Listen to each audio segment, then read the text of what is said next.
Alright, so what we're going to be doing today is we're going to be solving for the support reactions at A and B, and one of the things that I'm going to add in here is due to the applied loads, right?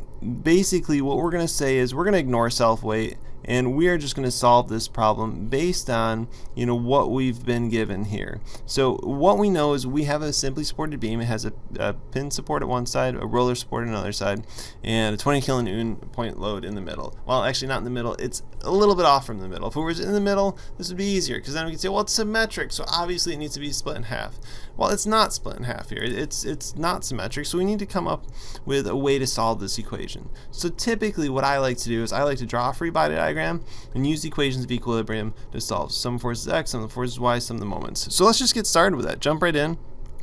And hopefully this will help you to kind of solve your own problems as well. So what we're going to do is to draw a free body diagram. We're going to draw that beam, and then we're going to put all the forces on it that are acting on it. So we know we have the 20 kilonewtons, and then the biggest thing with the free body diagram is we have to take off our support reactions, actually essentially cut it at the support, and now we're going to draw in our unknown forces. So we're going to have we're going to have an y force, we're going to have an ax force, a horizontal and vertical component there, and then for a roller support, right, so the round circles, a roller support, we're only going to have one support reaction.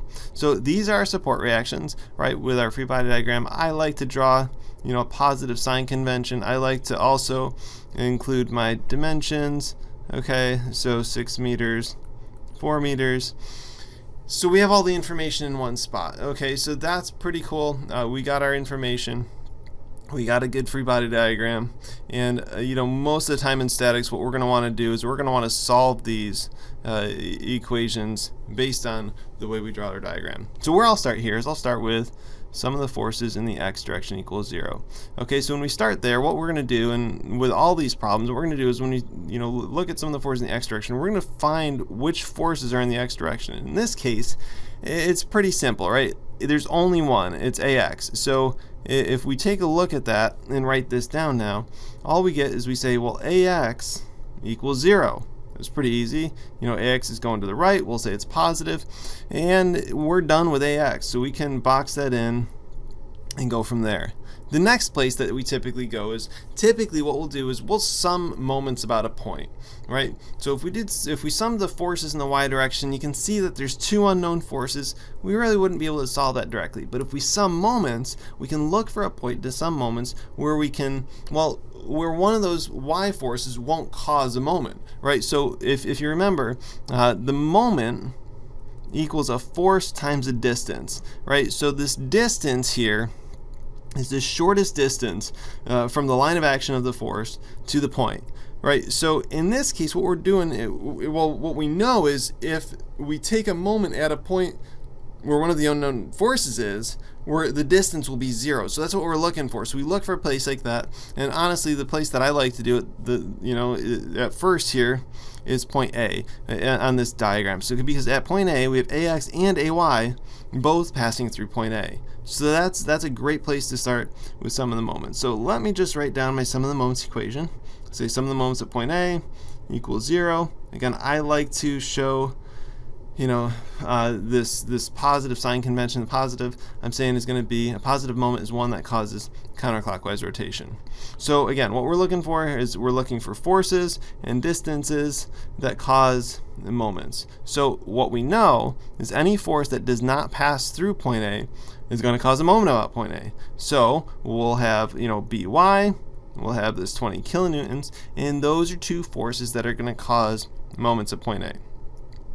So what we can do is when we take our sum of moments equation, we'll write those in. We'll say, well, By times some moment arm plus or minus 20 kilonewtons times some moment arm has to equal 0. So we do have to come back. We do have to fill in what these moment arms are, right? What these distances are. We haven't done that yet.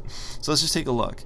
Again, the distance is the perpendicular distance between the line of action of the force and the point. So when I say line of action, I mean like if you were to take this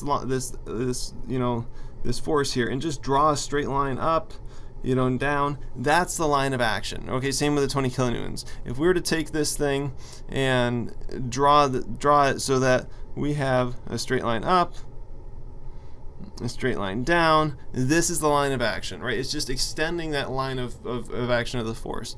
So what we're looking for is the shortest distance between, these lines and the point. So hopefully you can see it, but if we take a look here, the shortest distance is going to be the perpendicular distance between those 2 points. Okay, so hopefully that makes some sense. And when we look at BY, we get the whole distance. So 6 meters plus 4 meters is 10 meters. And if we look at 20 kilonewtons, we just have 6 meters. Okay, so one of the things I still need to do is I need to assign signs here. I need to figure out, well, is this acting in a positive or negative sense, right? So what we're looking for is, what we've said is anything that is counterclockwise, we're going to take as positive. So let's look and see. Let's just go to BY times 10 first. So what we're going to say is BY, if you can picture it, if A were pinned and B was free to rotate, what would happen with this force is BY would cause this thing to rotate in this direction. Can you see it? That direction is the same direction as our positive sign convention. So if you're not sure how to do this, you can put your pen on the paper and literally pull in the direction of BY and it'll rotate that way. So if that's the case, it matches our positive sign convention and we're going to say it's positive. Okay.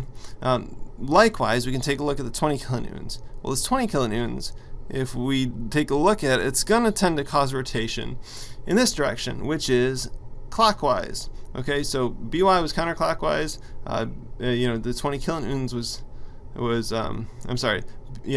counterclockwise. The 20 kilonewtons is clockwise. Clockwise is opposite of our positive sign convention. So we know we need a negative sign there. Okay, so we need a negative sign. It's not because it's going down. It's because it's causing that clockwise rotation. So once we have this, we can solve. We can say, well, BY, we can put the 20 times 6 to the other side, which is 120, divide by 10, and we can get BY equal to 120 divided by 10, 12 kilonewtons. That's great. We've got another answer. We can box it in and be happy. Okay, the next thing that we can do is, well, we solved for 2 of our unknown forces, and what we can do is we can come back and apply our third equation of equilibrium. So in this case, we're going to say sum of the forces in the y direction equals 0. We're going to take anything that goes up as positive, and when we look at that, let's just look, identify our our forces here. So we have 2 forces going up, 1 force going down. So those are all our vertical forces. So we're going to take each of those and we're going to now write our equation. So I'll say, well, AY plus BY, since they're both going up, minus 20 kilonewtons, it's going down, has to equal 0. So if we take what we've just learned in our previous problem and plug it in, what we're going to say is, well, we know that AY plus 12 kilonewtons minus 20 kilonewtons has to equal 0. So if we add 20 to the other side, to both sides, if we subtract 12 from both sides, we're going to end up with AY equal to 8 kilonewtons. So there you have it. What we've done is we've been able to solve for the 3 different support reactions by drawing a free body diagram and applying the equations of equilibrium. So we'll do some more problems here, but hopefully this is a good start. If you have questions, let me know, and we'll go from there. So until next time, keep working hard, moving onward and upward.